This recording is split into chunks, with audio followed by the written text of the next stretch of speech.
Nowadays, the only time I see cardboard boxes are after a sequence of bell rings in front of the doorway. They're big enough to fit a pair of shoes, but nothing else. But when were the days of whole body dunkage, when we sat with our knees to our chests within them, sailing across molten lava seeking refuge for the islands? I miss those times.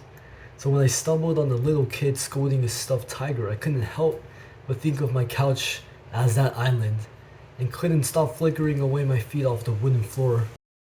In Calvin's eye, he calls this cardboard box a transmogrifier, fire, but it has many names. To me, it was childhood.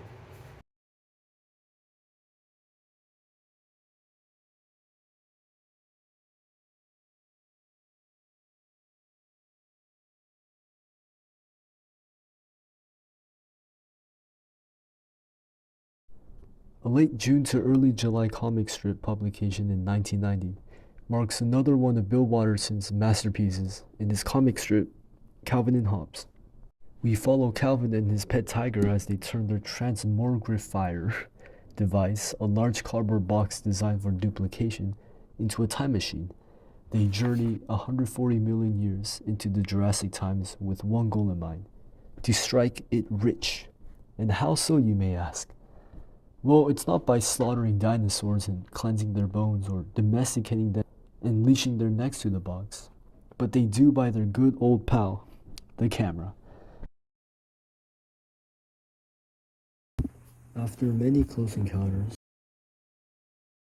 they return safe and sound back to their neighborhood. Calvin sprints to his mom with the good news, flattering his travels, boasting his photos. But mom doesn't cut it. She's seen the boys playing around in the sandbox and wouldn't buy their story. But Calvin pursues on, supporting his stance by another round of ludicrous logic. He returns to Hobbes with the photos and they daydream of what they'll use the money to buy. Turns out the dinosaurs Calvin has seen aren't more than mere plastic, as his dad points out. But even still, what an adventure. It takes me to the times of Protect the President and shootouts with Nerf guns. Getting Order seems to take me to two different timelines, one through the brutal present moment and another through memory lane. It aches when I see something reminiscent of these childhood memories.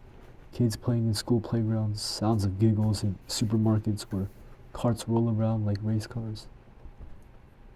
These were moments of innocence and bliss when the world held an infinite smile, never experienceable again. The inner child is something so precious and beautiful, and Watterson manages to capture it without a twinge of fault.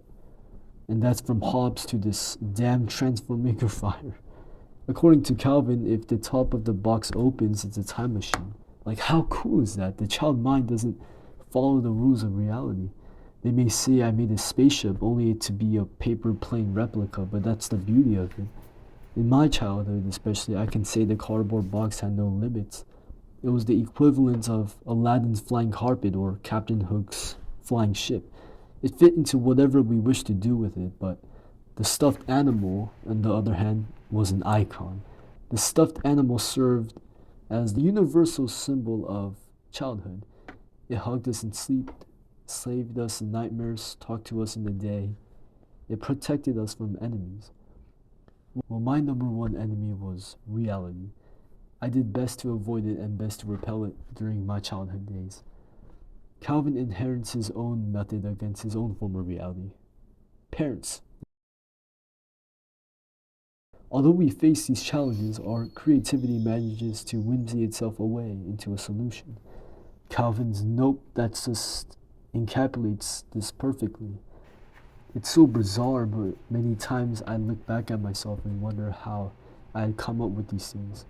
What was I on? Mom's superfood, I guess, but I found it hard to imagine how we lived in a world of our own, where we created an image of our own reality.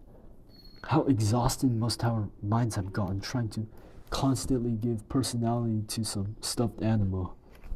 But it's real warming. I mean, in childhood, we ate creativity more than we ate some meals young. As adults, we understand the limitations between creativity and plain absurd thinking. We've grown from negligence of reality to accepting and working with it. And while it's great to play by these limits and avoid the overburdens of some thoughts, I think with the right intentions or a moment of need, that spurt of childlike energy can benefit one in numerous ways. Creativity today seems fixated as if there's a ceiling to how far one can go before the idea is deemed nonsensical. So I think of that as hard world building as a ceiling.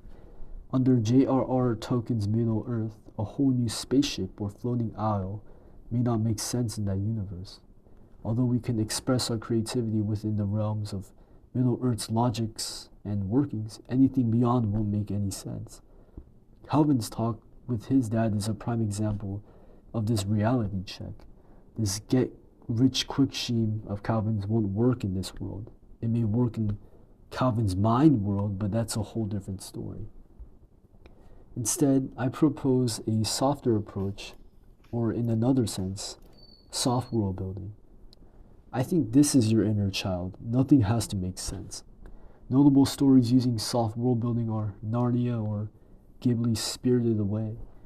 These stories explore the nonsensical aspects of life, stretching our perception of reality to convey, well, reality. I think this imagination allows a greater sense of self-expression. Calvin himself inherits several alter egos: Stupendous Man, Tracer Bullet, Spaceman Spiff, and there's a whole lot more. He can become an elephant, create duplicates of himself, turn into a dinosaur hungry for cookies in the kitchen.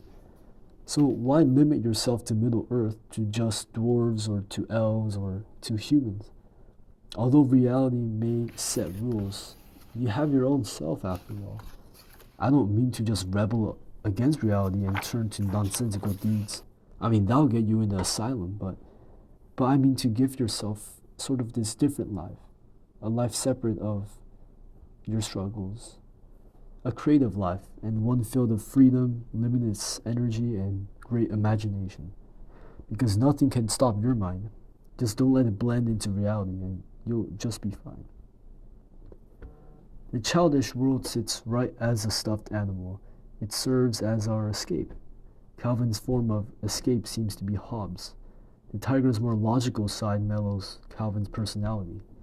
We can say that in some cases, our own creative expertise can serve us in the struggles of reality in similar fashion. The inner child isn't just a finding joy and creative freedom again, but serves as a sort of mediator to your constant clashings against reality.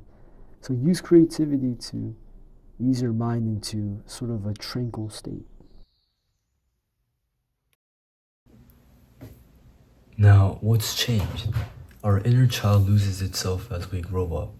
The outside, the hard world building, the reality sinks in. It molds us. It pummels in, strains our creative mind into a funnel. What's left is this dull substance of repetitive, unexciting load of cookie-cutter thoughts. Now, how do you find your inner child? First, list out as many things you can about your childhood. To help with that, you can look through old photos, look through your bookshelf, watch childhood movies, rummage through everything in your room. The next step is experience. Make time or space out of a day where you explore your past. So go nostalgia hunting. This could look like visiting childhood places, spending some time at the park, watching childhood movies, walking, eating certain foods, or listening to music. Now, how do you use your inner child? Well, you could use it to create, and create like no one would see it. Be curious. Keep an open mind to anything you encounter. Even take wonder and awe into the seemingly insignificant. A child's brain wonder without stop and hung their mouth wide open all the time. Ask yourself lots of questions as it keeps the curiosity flowing. Said before, don't blend it into the strict workings of reality. You'll get Calvin's dad's lecture in that regard. Instead, build that world of your own, within yourself and only yourself. This is imagination and artistry. Art doesn't confine itself to the prison of reality. Make art that exceeds hard world building or what makes sense. Our imagination breaks these barriers, the only thing that can, and I argue the strongest power we possess, even as close to magic. For me, this rediscovery of the inner child unlocked the door out of a house of burdens. Out that house belonged to other planes, I found other doors waiting for their turn for the key. The inner child lets you think for yourself, unlock that potential of yours. It may sting to see that these experiences fade away by time, but they've done their parts and served you well in the moments they could. It left you its mark, molded as a memory, and it's something you could cling onto in times of troubles, to seek tranquility. It takes time to do simple things, and in this reality, that might be just what you need to unpuzzle the distortions of the present moment. So keep on wondering.